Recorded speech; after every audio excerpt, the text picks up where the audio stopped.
3, जिसका नाम है प्यारे बच्चों इलेक्ट्रॉनिक प्रेजेंटेशन। तो आइएगा शुरू करते हैं।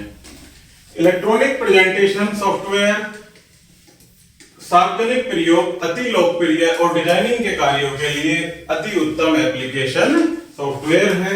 इसके द्वारा आप एनिमेटेड स्लाइडों, वेब प्रेजेंटेशन आदि का निर्माण सरलतापूर्वक कर सकते हैं। मल्टीमीडिया तकनीक का उपयोग निम्नलिखित के लिए किया जाता है: प्रस्तुतिकरण, मनोरंजन, खोज, सूचनाओं का आदान प्रदान, शैक्षिक संस्थानों में, वेब पेजों में। आगे पढ़ते हैं प्यारे बच्चों मल्टीमीडिया के लक्षण जो कि निम्नलिखित हैं।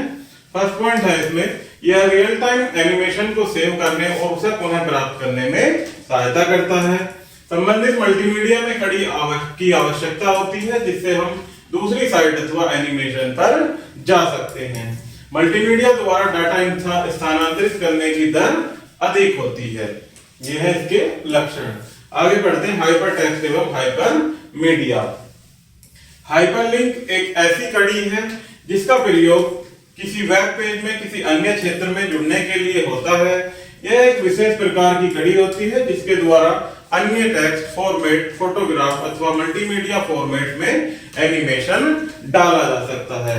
यदि माउस के बाएं बटन के द्वारा इन पर हाइपरलिंक पर एक बार क्लिक किया जाए तो टेक्स्ट से संबंधित दस्तावेज आपके सामने खुल जाएगा। वह स्थिति जिसमें हाइपरलिंक फोटोग्राफ, ध्वनि प्रभाव, रेखाचित्र एवं श्रव्य माध्यम से जुड़ा होता है जो कि मल्टीमीडिया का हाइपरटेक्स्ट कहलाता है। आगे बढ़ते हैं एमएस पावर पॉइंट को शुरू करना। Starting of MS power point. Power point office का एक शक्तिशाली टूल है जिसका प्रयोग स्लाइड के प्रस्तुतिकरण में होता है। जब आप पावर पॉइंट आइकन पर क्लिक करेंगे तब आपको चित्र में दी गई विंडो के समान एक विंडो दिखाई देगी। इस प्रकार से यहाँ पर एमएस ऑफिस और यहाँ ये पावर पॉइंट। तो सबसे पहले स्टार्ट बटन पर क्लिक करेंगे। इसके पश्चात मेन्यू में माइक्रोसॉफ्ट पावर पॉइंट पर क्लिक कीजिए और आगे बढ़ते हैं मुख्य विंडो के अंग। इसमें सबसे पहला होता है टाइटल बार। यह प्रोग्राम एवं फाइल का नाम प्रदर्शित करता है। नेक्स्ट होता है मेन्यू बार। यह फाइल से शुरू होकर निम्नलिखित 9 मेन्यू प्रदर्शित करता है। जैसे पहला होता है इसमें फाइल। इस विकल्प के द्वारा फाइल पर कार्य करने हेतु विभिन्न विकल्प स्थित होते हैं जैसे क्लोज, न्यू, ओपन, प्रिंट और सेव। नेक्स्ट होता है एडिट। इस मेन्यू में कार्य क्षेत्र में किए गए कार्य में संपादन करने हेतु विकल्प स्थित होते हैं। इस प्रकार से हमारी विंडो ओपन होकर के आती है प्यारे बच्चों। तो इसमें नेक्स्ट होता है व्यू। इस मेन्यू में slide shorter, slide show, guides आदि विकल्प दिए होते हैं। नेक्स्ट होता है इंसर्ट। इस मेन्यू में new slide, slide number, date and time, picture आदि विकल्प दिए जाते हैं। नेक्स्ट होता है फॉर्मेट। इस मेन्यू में font, align, side format, slide colour आदि विकल्प दिए होते हैं। फिफ्थ होता है टूल्स। इस मेन्यू में spell check, auto correct, customize आदि विकल्प दिए होते हैं। नेक्स्ट है स्लाइड शो। इस मेन्यू में स्लाइड शो आदि विकल्प दिए होते हैं। विंडो। इस विकल्प के द्वारा आप विंडो को विभिन्न दिशाओं में देख सकते हैं। नेक्स्ट होता है हेल्प। इसके द्वारा आप विंडो से संबंधित सहायता प्राप्त कर सकते हैं। फिर नेक्स्ट होता है स्टैंडर्ड टूल बार। इसमें फाइल को खोलना, सेव करने, फाइल नहीं बनाने, प्रिंट आदि करने से संबंधित विभिन्न टूल आइकन्स होते हैं। Formatting bar. इस पर फॉन्ट, कलर, साइज आदि टूल्स के आइकन होते हैं। वर्क स्पेस यानी कार्य क्षेत्र जहां आप कार्य करते हैं। Application menu. इस मेन्यू में विंडो को मिनिमाइज, मैक्सिमाइज, रीस्टोर और क्लोज करने के लिए बटन उपलब्ध होते हैं। Slide outline tab. इस टैब में किसी भी प्रेजेंटेशन में सभी स्लाइडों के आइकन उपलब्ध होते हैं। इसमें से किसी पर भी क्लिक करने से हम सीधे उस स्लाइड पर पहुंच जाते हैं। Status bar. इस बार स्लाइड संख्या एवं संरक्षण की क्रिया होती है। Drawing tool bar. इस बार में सभी प्रकार के ड्राइंग टूल उपलब्ध होते हैं। इन्हीं टूल की सहायता से हम स्लाइड में विभिन्न प्रकार के ऑब्जेक्टों का निर्माण कर सकते हैं। नेक्स्ट है नोट्स पेन। किसी भी स्लाइड के बारे में किसी प्रकार के संदेश अथवा सूचना को हम नोट्स पेन में लिख सकते हैं। उस स्लाइड के पुनः रिएक्ट करने पर वह नोट्स स्वयं ही स्क्रीन पर प्रदर्शित हो जाएंगे। नेक्स्ट है स्क्रॉल बार। किसी भी उपस्थित स्लाइड के किसी भी क्षेत्र को देखने के लिए स्क्रॉल बार का प्रयोग किया जाता है। यह क्षेत्र स्क्रीन से ऊपर अथवा नीचे भी हो सकते हैं। नेक्स्ट है रूलर। इसका प्रयोग स्लाइड में किसी ऑब्जेक्ट के आकार तथा स्थिति को नापने के लिए किया जाता है। आगे बढ़ते हैं प्यारे बच्चों, पावर पॉइंट में प्रेजेंटेशन का निर्माण। जो हम प्रेजेंटेशन देते हैं उसका निर्माण कैसे कर सकते हैं पावर पॉइंट में।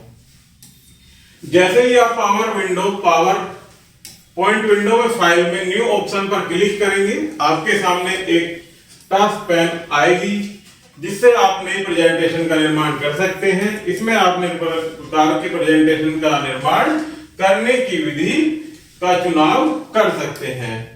जैसे ऑटो कंटेंट विजार्ड, यह स्वतः चलने वाली एक यूटिलिटी है जो स्लाइड बनाने में सहायक होती है। नेक्स्ट है डिजाइन टेम्पलेट। इस यूटिलिटी में आपको कुछ बेसिक डिजाइन टेम्पलेट में से चुनकर अपनी स्लाइड का निर्माण करना पड़ता है। नेक्स्ट है ब्लैंक प्रेजेंटेशन। इस यूटिलिटी में आपके सामने एक खाली स्लाइड प्रस्तुत होती है जिस पर आपको स्लाइड का निर्माण करना होता है। नेक्स्ट है ओपन ए प्रेजेंटेशन। इस यूटिलिटी में आप किसी पूर्व निर्मित प्रेजेंटेशन को खोलकर उसमें परिवर्तन या एडिट कर सकते हैं। नेक्स्ट है open templates on A website. इस यूटिलिटी में आप इंटरनेट पर उपलब्ध बेसिक डिजाइन टेम्पलेट में से चुनकर अपनी स्लाइड का निर्माण कर सकते हैं। नेक्स्ट पढ़ते हैं ब्लैंक प्रेजेंटेशन का निर्माण। तो फर्स्ट पॉइंट है इसमें कि new task pane blank presentation विकल्प पर क्लिक करेंगे। इस प्रकार से देख सकते हैं आप, ये डायग्राम के माध्यम से इस प्रकार से हमारी विंडो ओपन होकर आएगी।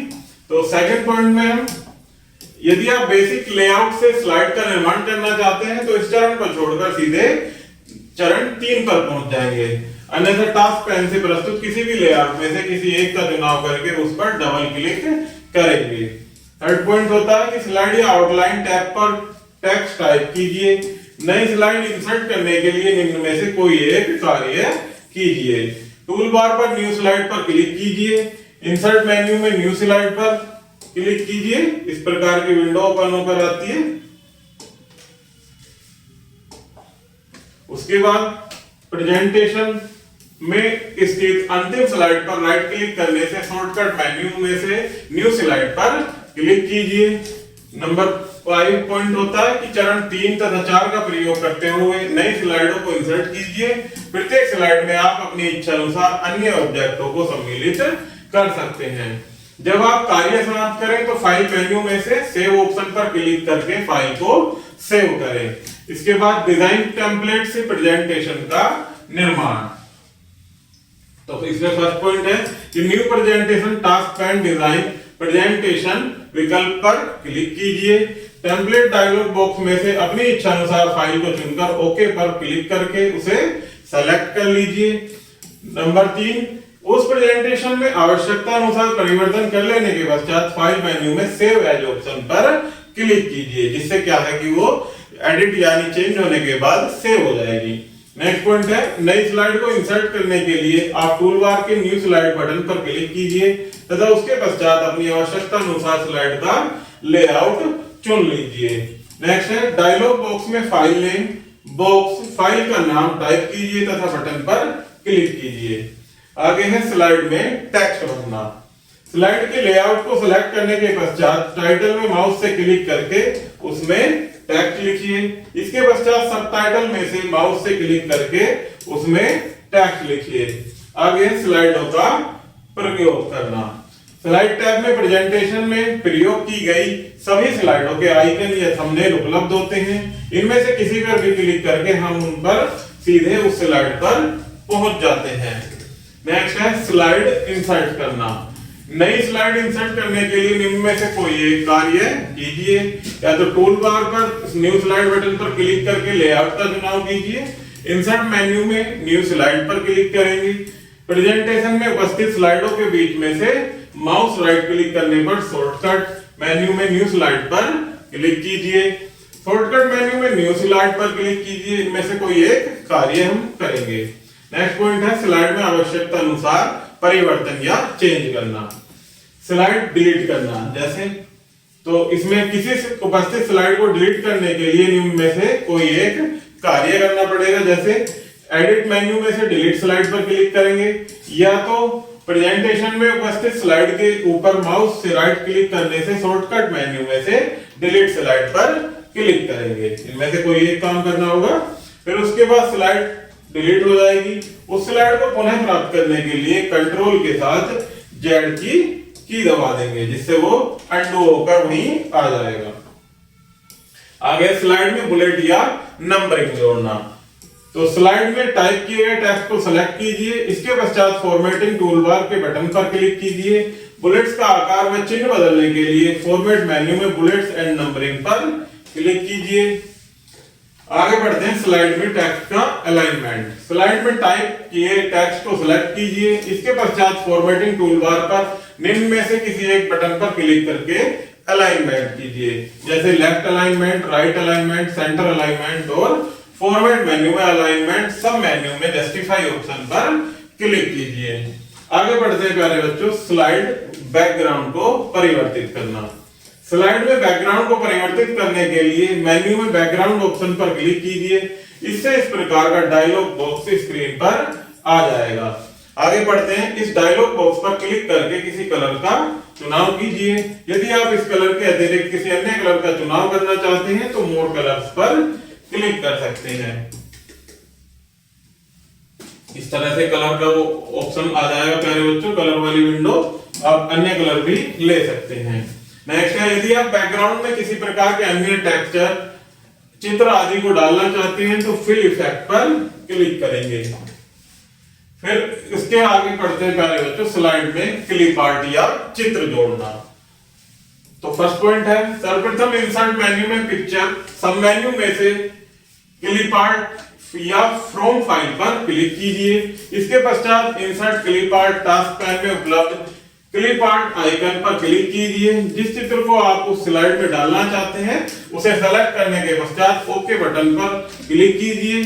आपकी स्लाइड पर वह चित्र या क्लिप आर्ट प्रदर्शित हो जाएगी। इस प्रकार से विंडो आ जाएगी प्यारे बच्चों। आगे बढ़ते हैं, प्रेजेंटेशन को प्रिंट करना। जो हमने प्रेजेंटेशन बनाई है उसको प्रिंट करना। पावर पॉइंट में आप अपने समस्त प्रस्तुतिकरण को प्रिंट कर सकते हैं, जैसे स्लाइड, आउटलाइन, नोट्स आदि। आप अपने प्रिंट की प्रतियां कागज पर प्राप्त कर सकते हैं। प्रिंट करने के लिए निम्न पदों का पालन करना चाहिए। फर्स्ट पॉइंट है कि फाइल मेन्यू पर क्लिक करने के बाद पेज सेटअप पर क्लिक कीजिए। इस डायलॉग बॉक्स में स्लाइड का आकार निश्चित कीजिए। इसके पश्चात स्लाइड का प्रिंट प्रीव्यू देखने के लिए फाइल मेन्यू में प्रिंट प्रीव्यू पर क्लिक कीजिए। इसके बाद पश्चात आप प्रिंट प्रीव्यू टूलबार में प्रिंट बटन पर क्लिक करेंगे। फिर प्रिंट डायलॉग बॉक्स में प्रिंट संख्या, पेज संख्या आदि भरने के पश्चात प्रिंट बटन पर क्लिक करेंगे। तो इस प्रकार से यहाँ निकल कर आएगा नंबर ऑफ कॉपीज, कितना हमें प्रिंट करना है यहाँ पर भर के हम यहाँ ओके पर क्लिक कर देंगे। नेक्स्ट है पावर पॉइंट के विभिन्न दृश्य। सबसे पहले पढ़ते हैं नॉर्मल व्यू। नॉर्मल व्यू के प्रयोग द्वारा आप स्लाइड को बनाने तथा परिवर्तन करने का कार्य करते हैं। इस प्रकार से विंडो खुल जाएगी नोट स्लाइड में। नेक्स्ट है आउटलाइन व्यू। नॉर्मल व्यू के द्वारा प्रयोग द्वारा आप स्लाइड को बनाने तथा परिवर्तन करने का कार्य कर सकते हैं। नेक्स्ट पॉइंट है कि स्लाइड सॉर्टर व्यू। इसके द्वारा आप स्लाइड में टाइप, चित्रकारी कर सकते हैं तथा क्लिप आर्ट डाल सकते हैं एवं टेक्स्ट के रूप में परिवर्तन भी ला सकते हैं। इसे देखने के लिए व्यू मेन्यू में स्लाइड सॉर्टर पर क्लिक कीजिए। उसके बाद नोट्स पेज व्यू। इससे आप अपने प्रस्तुतिकरण हेतु मार्गदर्शक के रूप में नोट टाइप कर सकते हैं। इसे देखने के लिए व्यू मेन्यू में नोट्स पेज पर क्लिक कीजिए। आगे है प्यारे बच्चों स्लाइड में कलर स्कीम सेट करना। तो कैसे करेंगे इसको, वन बाय वन पॉइंट से समझते हैं। पहला कि स्लाइड में बैकग्राउंड को परिवर्तित करने के लिए फॉर्मेट मेन्यू में स्लाइड डिजाइन ऑप्शन पर क्लिक करेंगे। सेकंड पॉइंट, इस टास्क पैन पर क्लिक कर किसी भी प्रकार की स्कीम का चुनाव कीजिए। यदि आप इस कलर स्कीम को कुछ सिलेक्टेड स्लाइडों पर प्रयोग करना चाहते हैं तो उन स्लाइडों को स्लाइड टैब में सेलेक्ट कीजिए। सेलेक्टेड कलर स्कीम को प्रयोग करने के लिए माउस से राइट क्लिक कीजिए, जिससे शॉर्टकट मेन्यू स्क्रीन आ जाएगा। उसमें से कलर स्कीम को सभी स्लाइडों पर प्रयोग करने के लिए स्लाइड पर डबल क्लिक करेंगे। कलर स्कीम को उपस्थित स्लाइड पर प्रयोग करने के लिए अप्लाई टू सिलेक्टेड स्लाइड्स पर क्लिक कीजिए। कलर स्कीम को आपकी सभी स्लाइडों पर प्रयोग करने के लिए अप्लाई टू ऑल स्लाइड पर क्लिक कीजिए। कलर स्कीम को स्लाइड मास्टर का प्रयोग करने के लिए अप्लाई टू मास्टर पर क्लिक करेंगे। आगे बढ़ते प्यारे बच्चों, ऑब्जेक्ट्स को एनिमेट करना, तो पॉइंट वाइज समझाया गया इसमें भी। तो स्लाइड में बैकग्राउंड की परिवर्तित करने के लिए फॉर्मेट मेन्यू में स्लाइड ट्रांजिशन स्क्रीन पर आएगी और स्लाइड ट्रांजिशन सूची में अपनी इच्छा अनुसार ट्रांजिशन इफेक्ट का चुनाव कीजिए।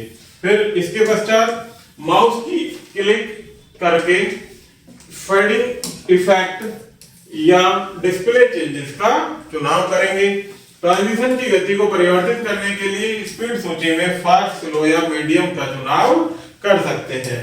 इसके पश्चात उस ऑब्जेक्ट पर ट्रांजिशन का इफेक्ट देखने के लिए प्ले बटन पर क्लिक करेंगे। इसके पश्चात स्लाइड शो को रन करने के लिए स्लाइड शो बटन पर क्लिक करेंगे। आगे बढ़ते हैं प्यारे बच्चों, स्लाइड शो की तकनीक। फाइल मेन्यू में न्यू कमांड पर क्लिक कीजिए, स्लाइड शो पर क्लिक कीजिए। उसके पश्चात डिजाइन टेम्पलेट्स, कलर स्कीम तथा एनिमेशन स्कीम्स में एनिमेशन स्कीम्स पर क्लिक कीजिए। टास्क पैन में किसी प्रदर्शित एनिमेशन ऑप्शन में से किसी को भी सिलेक्ट कीजिए। यदि आप स्लाइड शो देखना चाहते हैं तो आप स्लाइड शो बटन पर क्लिक कीजिए। इसके पश्चात स्क्रीन पर स्वतः ही प्रदर्शित हो जाएगी।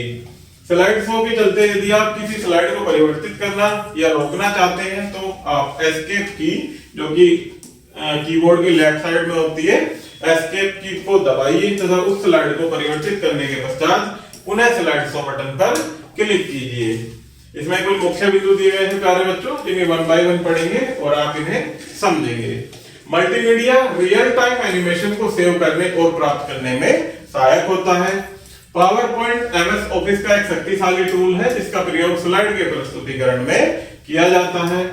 स्लाइड टैब में प्रेजेंटेशन में प्रयोग की गई सभी स्लाइडों के आइकन उपलब्ध होते हैं। पावर पॉइंट में आप समस्त प्रस्तुतिकरण को प्रिंट कर सकते हैं।